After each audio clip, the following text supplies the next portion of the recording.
Hi, this is Alex Paisley Stedman with IdeateTV, and today we're here with David McGuire, director of Shark Stewards. Now, can you tell us a little bit about what y'all do? It's a nonprofit organization, but yeah, just walk us through what it is. We save sharks. Love it. So we are a nonprofit. Our mission is to save sharks from extinction, primarily by regulating the shark fin trade and overfishing, but also protecting critical marine habitat. So creating marine protected areas, not just for sharks, but what sharks eat and what people eat and like to dive in. I saw Seaspiracy. I know sharks get a bad rep. So what do you think is the biggest misconception about sharks? Well, you started with Jaws, perhaps, that sharks are villains, and really sharks are victims. We're killing 100 million a year. We don't care about sharks. They're not cute and cuddly, but we don't realize how important sharks are to the ocean ecosystem. So when you're killing a shark, you're killing many taxa, hundreds of species, all the way down to the coral reef. So you really should be scared when you don't see a shark. It's true.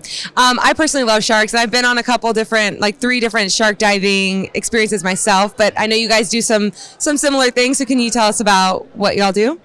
Well, our community education program is trying to involve divers and even non-divers to learn about sharks, to explore the world. Part of what we've been doing is Shark ID, using an algorithm, and people can submit their photographs and we can identify the shark from their patterns, their spots or their bars, and it engages divers. And a lot of these pictures that end up on Facebook or Instagram can actually be used for science. So we can identify species and individuals over time. If a shark comes back the next year or the next year, we realize that shark we can get an estimate of age, perhaps, population size. And really what's cool is that divers can get involved with science and education and still explore their art or their passion.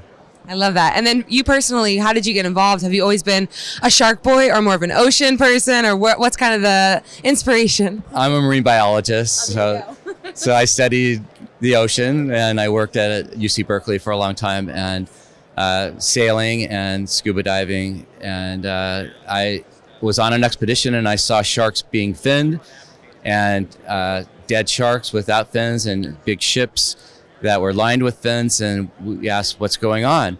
On the other side, we're looking at coral reefs that the sharks had been removed and they weren't as healthy. They didn't have as many species, they weren't as rich. And so we put that together and made a film called Shark Stewards of the Reef, and I quit my job and founded Shark Stewards to protect sharks, primarily from the shark fin trade. That was almost 20 years ago. So since then, there's a UN ban on shark finning.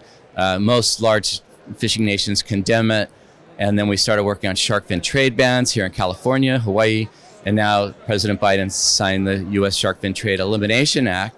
So we've joined Canada, the UK is on board, and now we're working on the EU to try to stop the trade of this product that's creating extinction or threatening 1/3 of species of sharks for shark fin soup. Sad. Well, I've got two more questions for you. One is, where can we find your documentary? Sharkstewards.org. We have a media channel, and Shark Stewards on YouTube. Okay. I'm going to be checking that out. And the second and last question is kind of a personal question, but how do you feel about pescatarianism, vegetarianism? How do you feel about the seafood industry and how that affects our reefs and our sharks and our ecosystem in the ocean?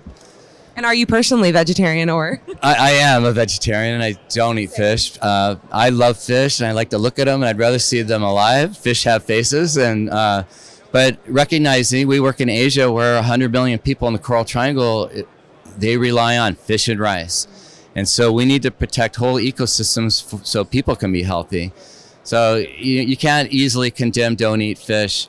I think most of us do without hamburgers, but there are other issues with large farms and large animals. But the oceans, 71% of our planet is the ocean, and there's a lot of marine life out there. And if we manage it properly, if we create marine protected areas, it's going to keep feeding us. And so it's got to be a long-term analysis and decision-making and consensus for all issues, climate change, ocean acidification. If we don't have a healthy ocean, we're not going to have a healthy humanity. So some people do need to eat fish, but we all don't need to eat fish. And we especially don't need to eat large fish. So swordfish, tuna, sharks, the apex predators keep the balance of the ocean ecosystems, and 90% of the large fish, it's estimated, are gone. So it's now we just need to leave them alone so that they can come back, and then also they can go back to doing their job as apex predators and keeping the ocean in check. Okay, well, this is definitely giving me a lot to think about sustainability-wise because I am pescatarian, so I'm going to try and cut back a little bit. But any final thoughts or anything you want to leave with? If you need to eat fish, to eat low on the food chain, sardines, herring, but we need to think about how we live in everyday practices, right? Not just what we eat, but how we consume. Plastics, right? Anybody around the world can save sharks by consuming and using less plastic. That's the easiest thing. Someone in the Himalayas, someone in the Sierra, someone in the Colorado, if there's a kid, you want to save a shark, just consume less. You drive less, right? So I think we should all become ocean aware because the ocean feeds us in so many ways other than in our stomachs. You heard it here first, folks. That's an easy CTA. All right, thank you so much. I appreciate your time. I'm Alex Paisley Stedman, and this has been IdeateTV.